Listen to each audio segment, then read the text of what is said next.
This is Mystic Brew, and this one is about USA Tomahawks falling on Syria. This story is now a couple of hours old.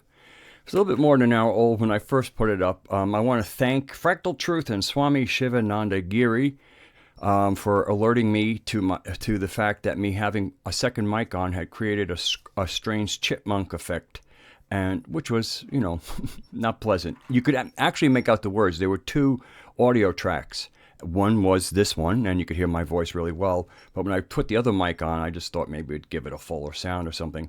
That mic apparently wasn't plugged in, and it created a chipmunk effect, which happens sometimes with my USB mic. Right now, I'm using my a really nice AKG mic. Anyway, all right. So these Russian Tomahawks, boy, did things move fast today. You hear about chatter, and next thing you know, you read, Russian, American Tomahawks have struck Russia.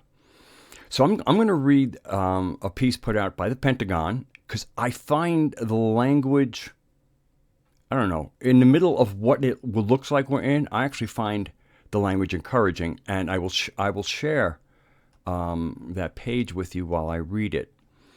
Okay, let me get into that page. All right. So after a bunch of, what they use in their ordinance, after they have some fun, to me, this is what matters. This is a statement. The strike was a proportional response to Assad's heinous act. Okay, that's one sentence. So they're basically saying that this is tit for tat. All right. The strike was a proportional response to Assad's heinous act. So, they're kind of saying, he did that, we did this. So I'm not hearing about any further action. Okay. Continuing. Shayrat Airfield was used to store chemical weapons and Syrian air forces. The U.S. intelligence community assesses that aircraft from Shayrat conducted the chemical weapons attack on April 4th.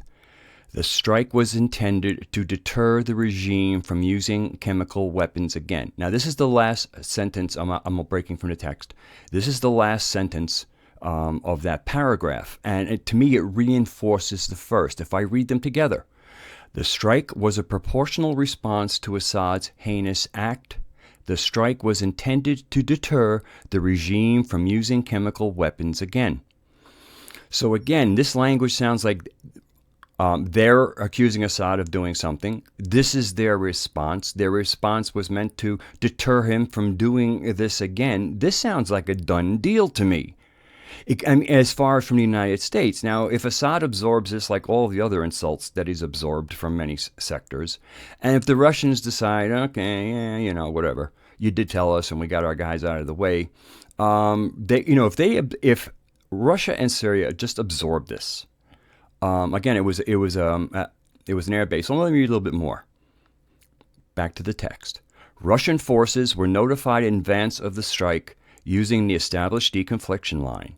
U.S. military planners took precautions to minimize risk to Russian or Syrian personnel located at the airfield. Okay, back to my commentary. So basically, the United States told Russia, and Russia would tell Syria, which of course the United States would know that Russia and Syria are allies. Okay, so again, this looks to me like they weren't out to kill a whole lot of people, although it appears they wanted to definitely destroy some airplanes, some airfield, and I guess some bases there. But it would be I would like to know what jets were on that airfield. Be really kind of convenient if Syria had some of its old, MiGs that they just waiting to break down in a way to get bombed, and then they can go to Russia. We need a few more jets now. Could we have some of those nice new shiny ones? Okay, so back to the text. We are assessing the results of the strike. Initial indications are that this strike has severely damaged or destroyed Syrian aircraft and support infrastructure and equipment at Shayrat Airfield, reducing the Syrian government's ability to deliver chemical weapons. The use of chemical weapons against innocent people will not be tolerated. And then moments after the Pentagon statement, I'm reading from Zero Hedge, House Speaker Paul Ryan said that the U.S. action was appropriate and just. So again, I'm back to my commentary, to me, what we're hearing here is language of like, we did this, we're done. I'm calling this, I mean, if I had to sum this up, I said, it seems to be bomb and move on. If this is the case, then it's encouraging. Because again, the insult is to Syria. If nobody decides to make a big deal of this, then the United States can say to other people, see, we acted responsively 2 days after Assad attacked his people. We gave him our response. So I'm hearing language that means we're done with what he did. This isn't about invasions or anything. And of course, there's all kinds of buildup around Raqqa. That's another completely different conversation about Kurdistan and everything else. We're talking about this. And there are a lot of, there's so many layers to this story. So I'm just going to read out some of the things I wrote down as they were coming to me. Even around the reports. I'm working on that, and Donald Trump said in a statement that Saddam had gassed his people. So basically, Donald Trump is relying on the intelligence agencies to tell him the truth so that he can do the right thing as commander-in-chief. Now, there's been no real investigations yet.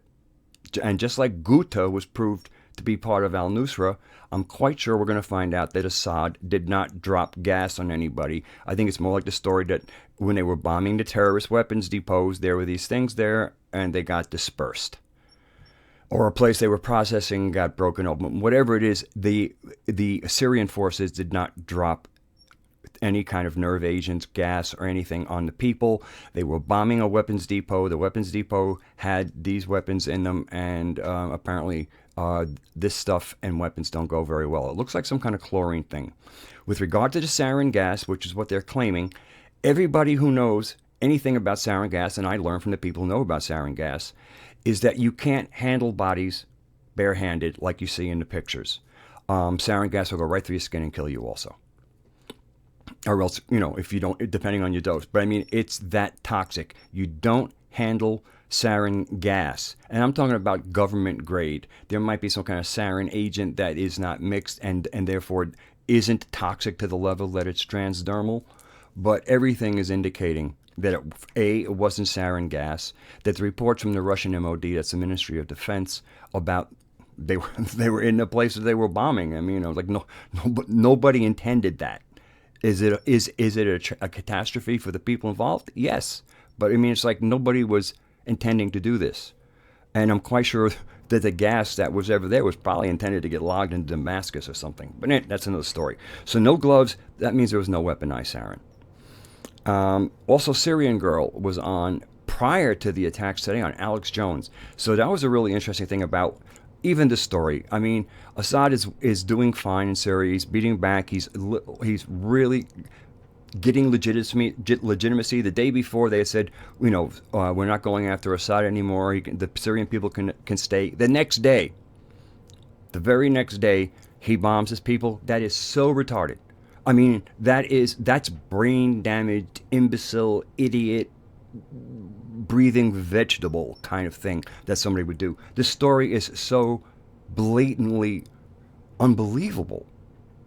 The only people who might believe it are people who have not done other independent reading, and they have this idea of Assad as this horrible, horrible monster. But here's Syrian girl, and her parents, her family was thrown out of Syria decades ago by Bashar's father. Notice that they were thrown out and not imprisoned. And also, she's no great fan of the guy, but she's like a choice between him and ISIS terrorists and the other nut jobs running around. No, please, can you just leave the Syrian people decide who's the president of our country already? Okay, and also, the deep state needed, and that means the news, and the deep state, plain and simple.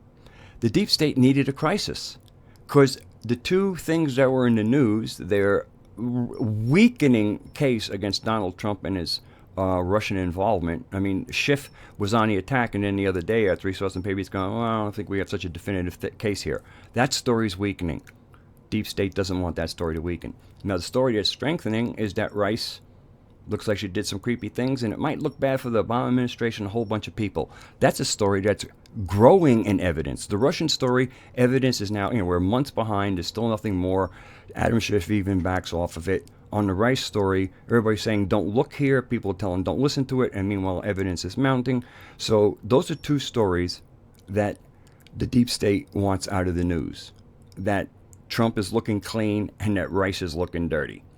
All right. So, and so anyway, they got their way. They managed to create the fake Syria story. And now we have the bombing story. Everybody's going to be talking about the bombing.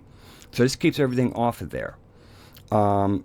Now, I try to look for some logic. Now, again, there's great logic in making this kind of strike, being able to say we stood up. I mean, there's all kinds of theatrics and warmongering virtue signaling. So in a certain way, because the neocons were screaming for this was a way to kind of virtue signaling them without maybe starting a world war. Because again, if the Russians and the Syrians kind of say, "Oh, this is highly unusual," and they're normal grousing, and there's no belligerence beyond that, like in other words, they hurl their retort, and then the story. I mean, this could really blow over very quickly. I just really think there could be a setup for the CIA, because Trump acted decisively on intelligence, and if they get to the point where it's found out that this story was bogus as far as Assad gassing his people, then that means Trump. He didn't bomb them. They were Tomahawk missiles, but I guess they had warheads on them. So we'll say he bombed them, but they didn't come from bombers. Then Trump could say, wait a second, you mean I bombed Assad and he was innocent? And as we all know, he's not getting along too well with a lot of people and a certain intelligence agency. So this is another, and even with generals will say, oh yeah, go. And he's going, okay guys, we screwed up. We threw bombs at people for something they didn't do. And there's what they call fourth dimensional chess. I just see something along that kind of going here. So that is largely the story I gave. I think I kind of covered the material pretty well. I only see one mic running. There should be no chipmunk sound effects. And thank you to my new subscribers and the thumbs up I get. Few comments, and somebody, I don't remember the name, it's probably best I don't, had dropped 2 videos. I clicked on one, it looked like it might have fit, but there was no dialogue. And all I'm going to ask anybody, if you want to promote yourself and your video, especially if you think it complements my message or you just want to promote yourself, talk to me a little bit. Say hello, I like your work or something. I'm glad to use my comment section for you to expose yourself, especially if you're a new YouTuber. But I want you to speak to my guests or me or something. If you just drop one and there's no dialogue, it comes into my spam folder for me to approve or disapprove. If you're not talking to me, I'm not going to approve it. So anyway, so I hope my take on this is it's probably different. I've listened to a lot of people. Sticks, Hex, and Hammer had the story out. Like, I had just read this story, and I was going, this seems like something maybe I could jump on. And I jumped, and I just opened. I said, I just kind of got my whizzy sense going, and I opened it up, and he had already put it up, and he thought he was done. He was uploading his last video when that story broke, so he made it. That's one of the reasons Sticks is so well followed. I mean, he's on top of the story. I like to meditate a little bit, but he's younger, so he has a quicker mind. Anyway, that'll be it. God bless you all. Let's all just concentrate on freedom and peace, because without freedom, peace is fake. All right. Be well.